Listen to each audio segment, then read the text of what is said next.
Assalamualaikum and welcome to my channel Do Biology. Formation of phosphodiester bond. Today we will discuss this topic. अब यहाँ पे हम बात करें कि phosphodiester bond जो है वो किस तरीके से फॉर्म होता है जब दो न्यूक्लियोटाइड एक दूसरे के साथ लिंक्ड होते हैं न्यूक्लिक एसिड के अंदर, या तो डीएनए के अंदर या आरएनए के अंदर। तो फिर जो बॉन्ड फॉर्म्ड होता है that is called as the phosphodiester bond. ठीक है, यानी कि डीएनए और आरएनए के अंदर जब दो न्यूक्लियोटाइड एक दूसरे के साथ ज्वाइंट होते हैं। अब दो न्यूक्लियोटाइड का मतलब क्या है कि भाई हमने कहा था कि न्यूक्लियोटाइड होता है फॉस्फोरिक एसिड के ऊपर कंसिस्ट, शुगर ग्रुप के ऊपर और नाइट्रोजनस बेसिस के ऊपर कंसिस्ट कर रहा है। तो ये एक आपके पास न्यूक्लियोटाइड है, ये दूसरा न्यूक्लियोटाइड है, ये तीसरा न्यूक्लियोटाइड है। तो ये जो न्यूक्लियोटाइड्स आपस में एक दूसरे के साथ बॉन्डिंग कर रहे हैं, that bonding is called as the phosphodiester bond. It is considered as the backbone of the nucleic acid. आप इसको बैकबोन भी कह सकते हो न्यूक्लिक एसिड का। और ये जो न्यूक्लिक एसिड के स्ट्रैंड फॉर्मेशन हो रही है वो due to this phosphodiester bond हो रही है। ठीक है, अब हमारे पास आ जाता है कि it is a bond which is form as a result of the condensation reaction between phosphate group of pentose sugar. अब ये इन्होंने कहा कि ये जो बॉन्ड फॉर्म्ड हो रहा है ये कंडेंसेशन रिएक्शन के दरमियान हो रहा है, और वो जो कंडेंसेशन रिएक्शन हो रहा है वो फॉस्फेट ग्रुप और पेंटोज शुगर के दरमियान में हो रहा है। So it is defined as chemical bond that forms when exactly two hydroxyl group in a phosphoric acids reacts with a hydroxyl another molecule of sugar forming ester bond। यानी कि उन्होंने कहा कि भाई ये जो आपके पास कंडेंसेशन का प्रोसेस हो रहा है ये एस्टर बॉन्ड फॉर्मेशन कर रहा है, और इसके अंदर क्या हो रहा होता है कि एक केमिकल बॉन्ड जो है एग्जैक्टली टू हाइड्रोक्सिल ग्रुप जो है वो अटैच्ड हो रहे हैं, रिएक्ट कर रहे हैं फॉस्फोरिक एसिड के hydroxyl another molecule of sugar. ठीक है, अब यहाँ पे इन्होंने सिंपल यहाँ पे आप ये देख सकते हैं कि ये आपके पास स्ट्रक्चर है, ठीक है, पेंटोज शुगर का। इन्होंने कहा है कि in the bond the 3 carbon of pentose sugar, ये जो 3 कार्बन है पेंटोज शुगर का, ठीक है, और ये जो 5 कार्बन है इसकी लिंकेज जो होती है ये बॉन्ड फॉर्म कर रही होती है। तो 3 carbon of pentose sugar is linked with 5 carbon in DNA और आरएनए। ठीक है, via phosphodiester bond, and thus it act as a backbone. There are the bonds that hold the sugar phosphate component of DNA molecule together। अब यहाँ पे आप देख सकते हैं कि ये जो 5 कार्बन शुगर है ये जो है ये फॉस्फोरिक ग्रुप के से अटैच्ड हुआ है, और फॉस्फोरिक ग्रुप जो है वो दूसरी शुगर के यानी कि दूसरे पेंटोज शुगर के तीसरे से अटैच्ड होगा। ये तीसरे कार्बन के पेंटोज शुगर से अटैच होगा, यानी कि 5 कार्बन और 3 कार्बन के साथ अटैच है, फिर यहाँ से 5 कार्बन से अटैच है, फिर यहाँ 3 कार्बन से अटैच्ड है। तो ये जो फॉस्फोरिक ग्रुप है ये फॉस्फोडाइस्टर बॉन्ड फॉर्म कर रहा है, और इसीलिए इसको फॉस्फोडाइस्टर कहा जा रहा है कि फॉस्फेट ग्रुप जो है वो दो तरीके से जो है वो अरेंज मतलब लिंक्ड कर रहा है, एक 3 कार्बन से एक शुगर के, एक 5 कार्बन के साथ जो है वो दूसरी शुगर के साथ रिएक्ट करता है, और फिर इस तरीके से एक बॉन्ड फॉर्मेशन हो रही होती है।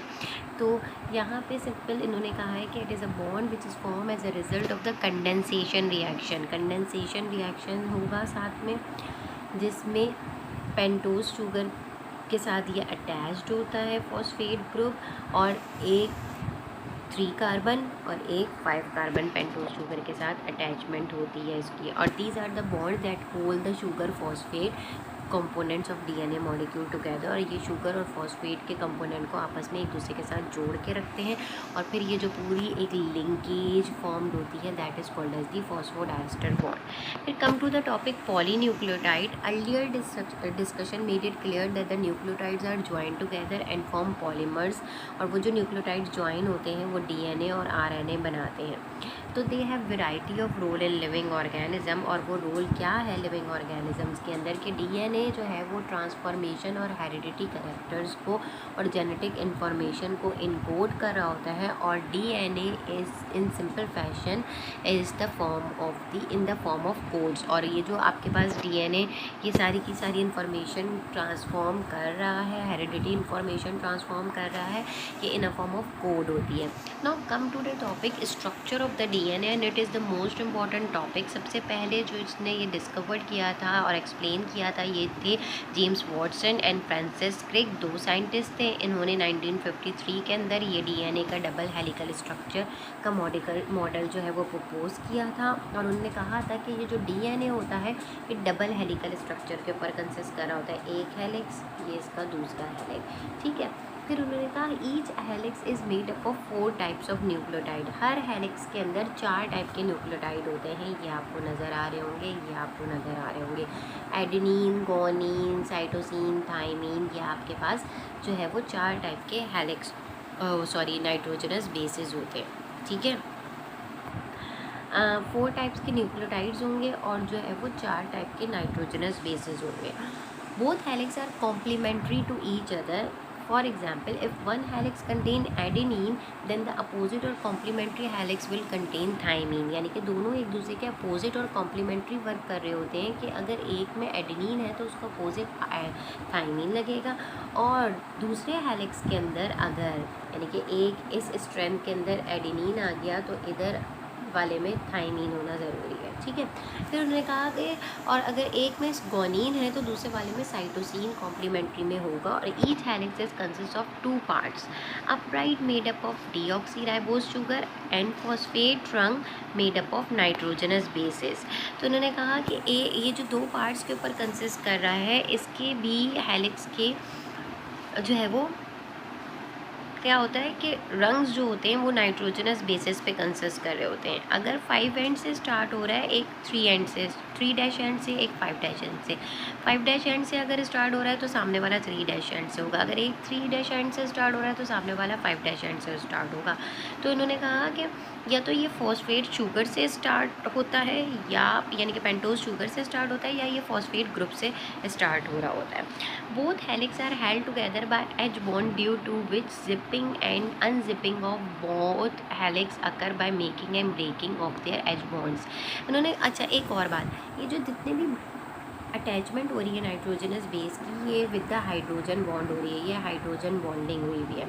तो adenine always pairs with thymine with 2 hydrogen bonds, ठीक है, और guanine always bind with cytosine with 3 hydrogen bond. और ये जो हाइड्रोजन बॉन्डिंग है ये इजीली जो है वो ब्रेकअप हो सकती है, जिपिंग और अनजिपिंग इसकी हो सकती है, यानी कि ब्रेकिंग एंड मेकिंग इसकी हो सकती है।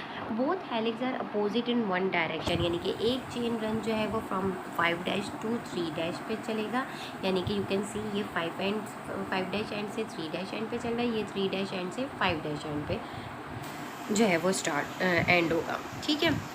End 5 dash to 3 end downward, whereas the other chain run from 3 to 5 end, तो वो अपवर्ड डायरेक्शन में मूव करेगी।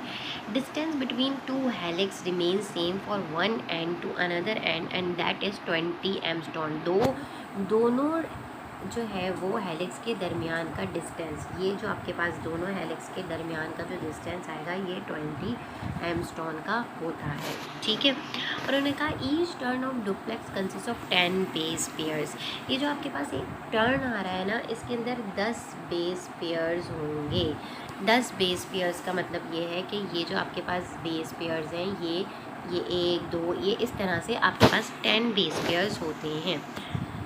So that's it for today. If you like it, kindly subscribe my channel and comment in the comment section. Thank you.